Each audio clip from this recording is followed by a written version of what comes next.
नमस्कार, मैं नेहा शर्मा आपके साथ और आप देख रहे हैं जस्ट इंडिया। खबरों के प्रायोजक हैं रंज care showroom in Rohtak and Bahadurgarh. Showroom पर आएं, टेस्ट ड्राइव लें और गाड़ी बुक कराएं। Oscar super speciality hospital and trauma centre. Pakistan से आई सीमा हैदर की कहानी और उसके पास मिला सामान उसे फिर से गिरफ्तार करवा सकते हैं। यूपी एटीएस सूत्रों के मुताबिक अगले 2-3 दिन में सीमा को अरेस्ट किया जा सकता है। सीमा के पास से अलग अलग नाम के 2 पासपोर्ट, अलग अलग डेट ऑफ बर्थ वाले डॉक्यूमेंट के अलावा एक टूटा फोन मिला है। छानबीन में सामने आया है कि सीमा ने अपनी पाकिस्तान की सिम भी तोड़कर फेंक दी थी। इस फोन और सिम का डेटा डिलीट किया गया। भारत आने के रास्ते में उसने शारजाह और काठमांडू में भी सिम खरीदे। सीमा के पास खुद का एक्टिव फोन था, लेकिन वो पाकिस्तान से सचिन को कॉल किसी अनजान व्यक्ति के हॉटस्पॉट से करती थी। सचिन के पास भी एक टूटा फोन मिला है। 18 जुलाई को लगातार दूसरे दिन यूपी एटीएस सीमा सचिन को अपने साथ कथित सेफ हाउस ले गई। हरियाणा सरकार ने 12 जिलों को बाढ़ग्रस्त घोषित किया है। सीएम मनोहर लाल ने ऐलान करते हुए कहा कि इन जिलों के लिए विशेष राहत पैकेज दिया जाएगा।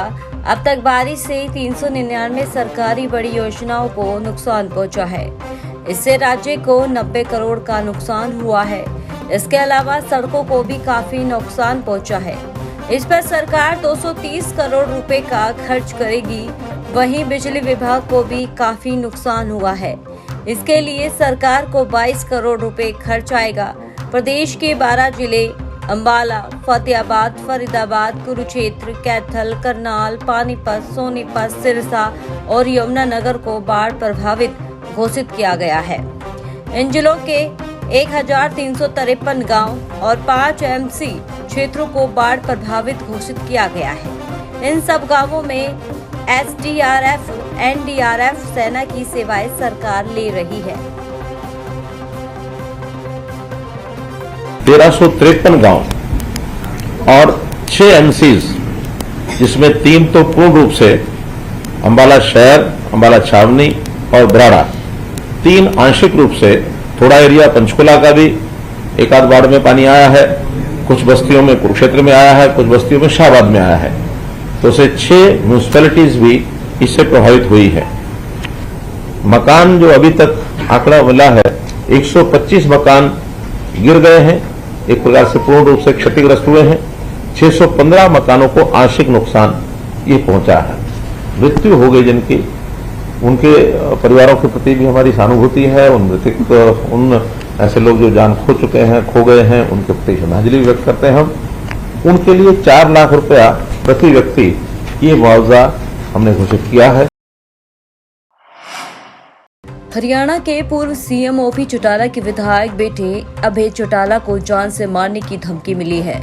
अभय चौटाला इनेलो के प्रधान महासचिव है। धमकी भरी कॉल उनके निजी सचिव के पास आई। विदेशी नंबर से आई इस कॉल के बाद उन्होंने पुलिस को शिकायत दे दी। पुलिस ने जींद सदर थाने में धमकी देने वाले अज्ञात व्यक्ति के खिलाफ केस दर्ज कर लिया है। वह धमकी के बाद अभय चौटाला की सिक्योरिटी बढ़ा दी गई है। उनके साथ पुलिस की अतिरिक्त गाड़ी तैनात कर दी गई है। बाद में धमकी मिल रही है आपको?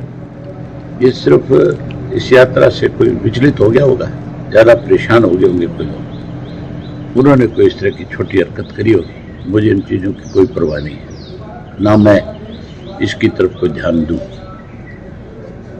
ये तो परेशान हुए लोग क्या करते हैं इस तरह का। मेरा किसी से कोई विवाद नहीं है। और हरियाणा के अंबाला में दिल्ली चंडीगढ़ नेशनल हाईवे पर ब्रेजा चालक ने ओवरटेक करते हुए दूसरी गाड़ी में सवार महिला की तरफ अश्लील इशारे किए। यही नहीं, लापरवाही से ओवरटेक किया। पड़ाव थाना पुलिस ने शिकायतकर्ता द्वारा वारदात से जुड़ी वीडियो उपलब्ध कराने पर एफआईआर दर्ज कर आगामी कार्रवाई शुरू कर दी है। दरअसल करनाल निवासी सन्नी सिंह अपनी फैमिली के साथ 5 जुलाई को चंडीगढ़ से करनाल जा रहा था।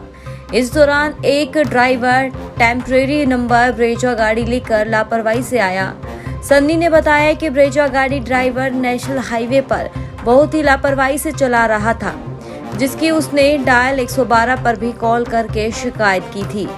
उसने ब्रेजा गाड़ी को ओवरटेक करके समझाने की कोशिश की तो ड्राइवर ने उसकी फैमिली की तरफ अश्लील इशारे किए। बहुत बढ़िया, बहुत बढ़िया।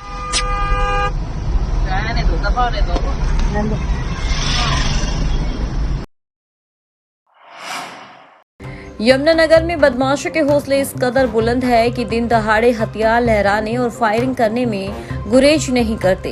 ताजा मामला शहर के पोश इलाके मॉडल टाउन दशहरा ग्राउंड का है, जहां पर दिन दहाड़े पहले तो दो पक्षों में झगड़ा हुआ और उसके बाद वहां पर फायरिंग की गई। इस घटना की सीसीटीवी भी सामने आई है, जिसमें एक के बाद एक काफी सारे युवक बाइक और कारों पर दशहरा ग्राउंड के पास इकट्ठा होते हैं और देखते ही देखते वे आपस में किसी बात को लेकर झगड़ा करते हैं।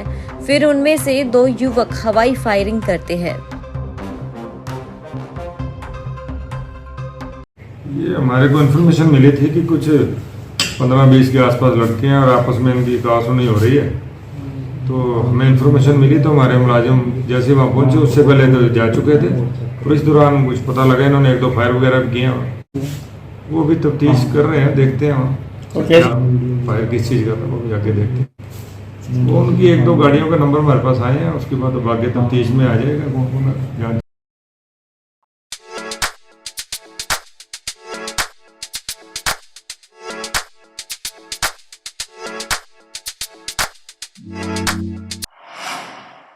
रेवाड़ी जिले में एक्साइज एक्ट की अवहेलना कर सस्ते दामों पर शराब बेचने वाले शराब ठेकों पर कार्रवाई जारी है।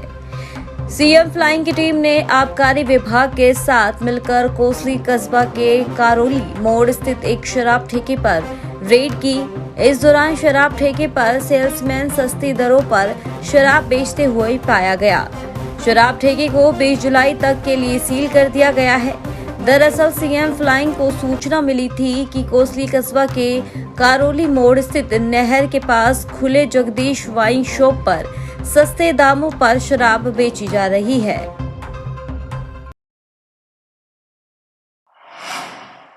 उत्तराखंड में बुधवार को करंट लगने से 15 लोगों की दर्दनाक मौत हो गई।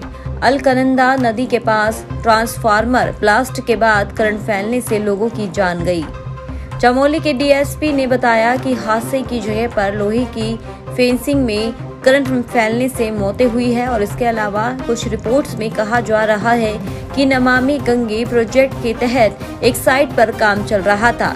यहां अचानक करंट फैल गया और कई लोग इसकी चपेट में आ गए।